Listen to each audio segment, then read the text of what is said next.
예수님께서 사마리아 여인을 만나셔서 물과 관련된 대화를 나누셨습니다. 그런데 사마리아 여인의 입장에서는 예수님의 말씀이 무척 의아하게 다가올 수밖에 없었습니다. 목이 말라서 물을 달라고 하신 분은 예수님이셨는데 오히려 예수님께서 이 여인에게 생수를 주시겠다 이렇게 말씀하셨습니다. 이것은 예수님께서 이 여인에게도 인생의 목마름이 있다라고 하는 것을 아셨고요. 그 목마름을 채워주실 수 있는 분이 바로 예수님이시다라고 하는 것을 가르쳐 주신 것이었습니다. 이 여인은 그 말씀을 다 이해할 수는 없었지만 만약에 다시 목마르지 않는 생수가 있다면 그 생수를 꼭 얻고 싶었습니다. 15절 이렇게 말씀합니다. 여자가 이르되 주여 그런 물을 내게 주사 목마르지도 않고 또 여기 물 기르러 오지도 않게 하옵소서. 사마리아 여인은 예수님께 그런 생수를 달라고 부탁했습니다. 그래서 다시는 목마르지도 않고 다시 이곳에 물을 기르러 오지도 않게 해달라 이렇게 요청했습니다.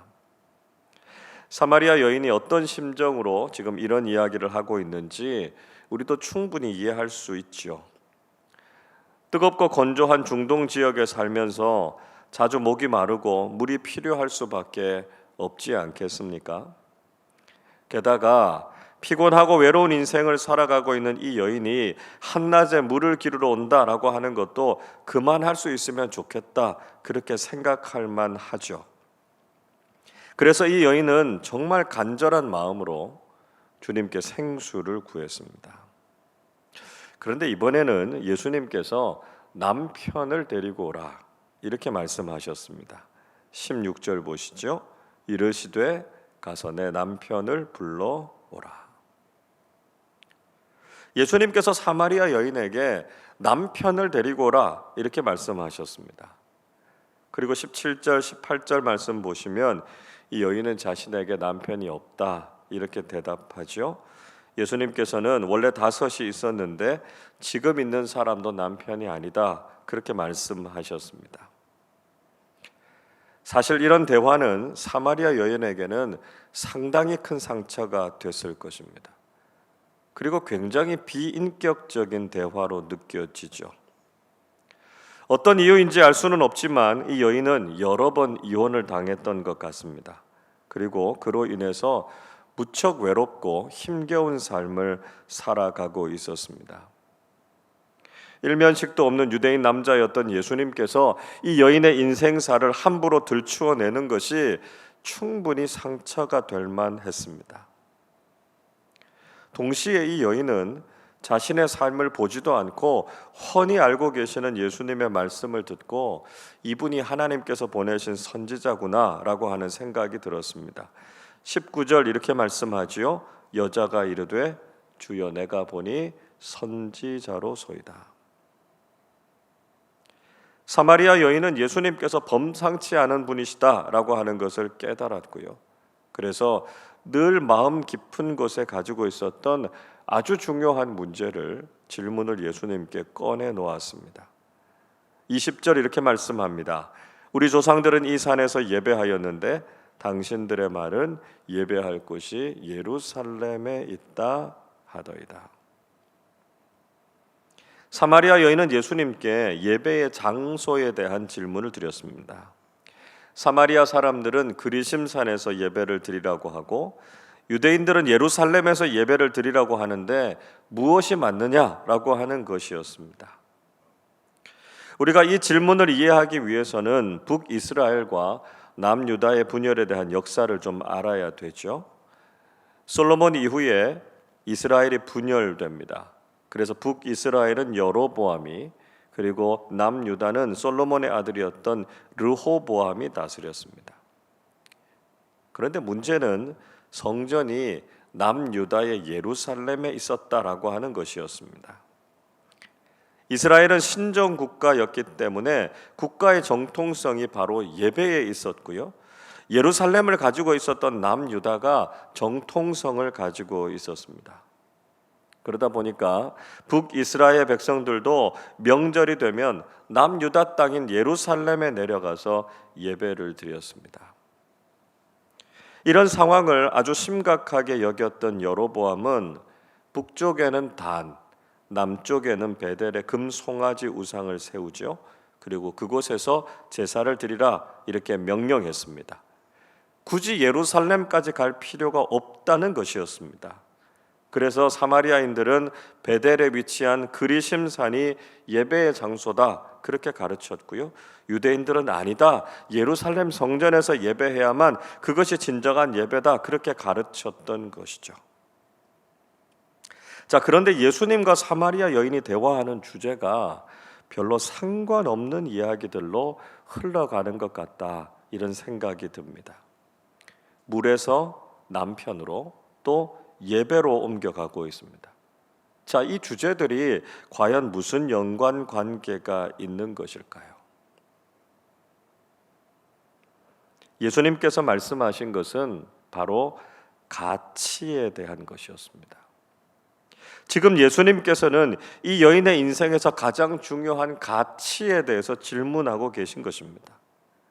물은 아까도 말씀드렸지만 특히 건조하고 뜨거운 광야 지역에서 생존을 위해서는 반드시 필요한 것이었습니다. 그리고 남편은 이 여인에게 그 가치를 채워줄 수 있는 존재였습니다. 당시의 사회가 여성들이 남편에 의해서 의존적으로 살아갈 수밖에 없는 사회였기 때문에 남편이라는 존재는 모든 가치를 채워줄 수 있는 존재, 물 이상의 가치를 가지고 있었던 것이죠. 그리고 예배는 그들에게 최고의 가치였습니다. 유대인들과 사마리아인들 모두 예배는 그들의 정체성이었고요, 존재의 목적이었습니다.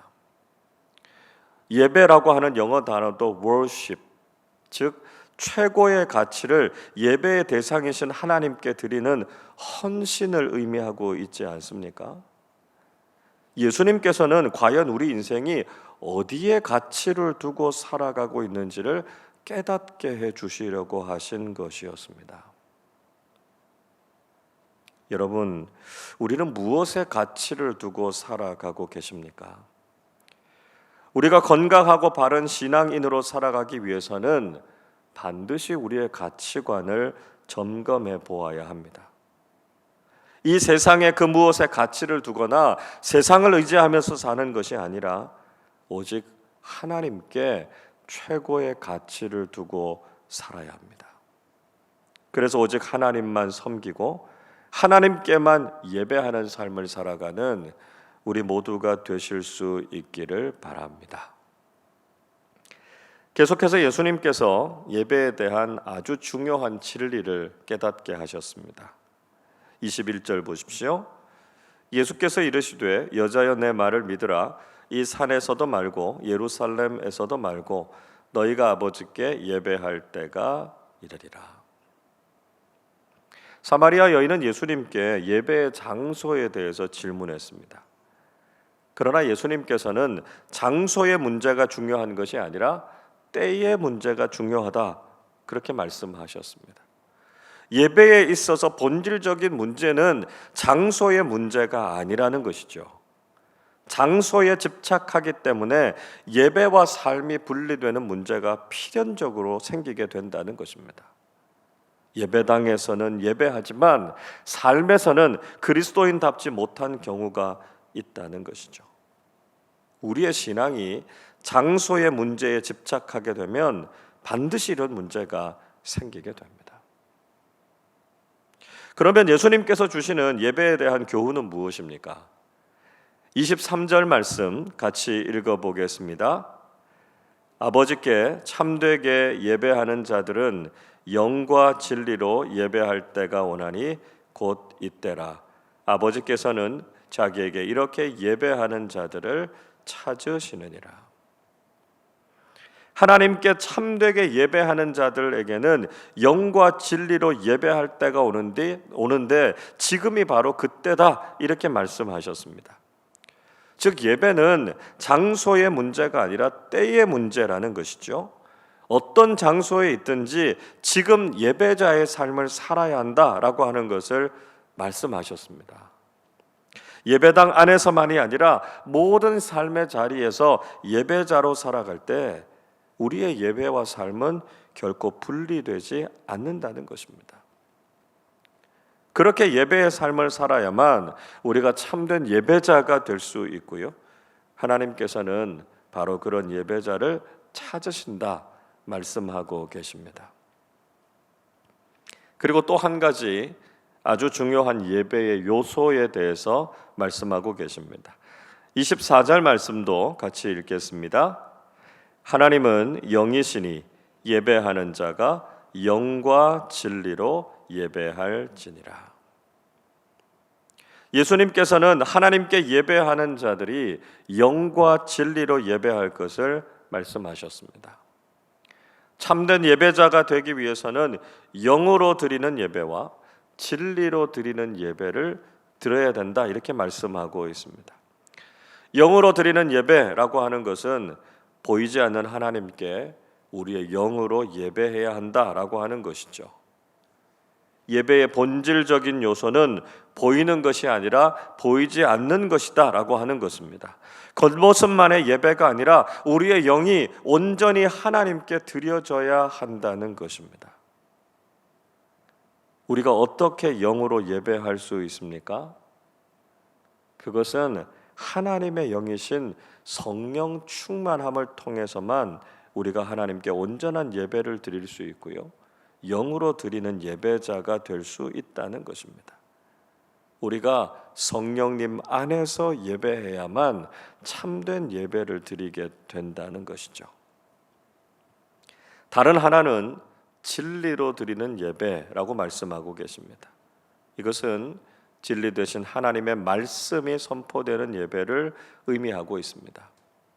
우리가 예배를 통해서 하나님의 말씀을 듣고 그 말씀에 순종하기로 결단해야만 참된 예배가 될 수 있다는 것이죠. 말씀에 순종한다라고 하는 뜻은 예수님께 순종한다는 것을 말씀하고 있습니다. 왜냐하면 예수님께서 성육신하신 말씀이시기 때문입니다. 말씀이 선포되지 않고 예수님께 집중하지 않는 예배는 진정한 예배가 될 수 없다는 것이죠. 여러분, 2022년 한 해 우리가 하나님께서 찾으시는 참된 예배자로 살아가실 수 있기를 바랍니다. 장소에 상관없이 모든 시간과 모든 장소에서 하나님을 예배하는 사람들이 되실 수 있기를 바랍니다. 세상의 그 무엇보다 하나님께 온전히 예배하는 것을 최고의 가치로 여기면서 살아가실 수 있기를 바랍니다. 영으로 드리는 예배, 진리로 드리는 예배를 풍성하게 경험하실 수 있기를 바랍니다. 올 한 해 우리가 드리는 예배가 성령님의 임재가 충만한 예배가 되고 말씀이신 예수 그리스도가 중심이 되는 예배가 될 수 있기를 바랍니다. 진정한 예배자로 한 해를 살아서 우리에게 주시는 영적 만족과 기쁨이 충만하고 예배하는 삶을 통해 하나님께 영광을 올려드리는 우리 모두가 되시기를 주님의 이름으로 축원합니다. 기도하겠습니다. 우리 삶의 주관자가 되시고 예배를 받으시기에 합당하신 하나님 아버지, 감사와 영광을 올려드립니다. 저희들이 이 세상을 살아가는 동안 그리스도인다운 바른 가치관을 가지고 살아가게 해 주옵소서. 우리의 삶의 참된 생수가 되시는 분은 예수 그리스도 한 분뿐이심을 고백하게 하시고 오직 주님 한 분만으로 만족하는 삶 살게 하여 주옵소서. 저희들이 섬기고 예배할 분도 역시 하나님 한 분뿐이심을 고백하게 하시고 모든 삶의 자리에서 영과 진리로 예배하는 사람들 되게 하여 주옵소서.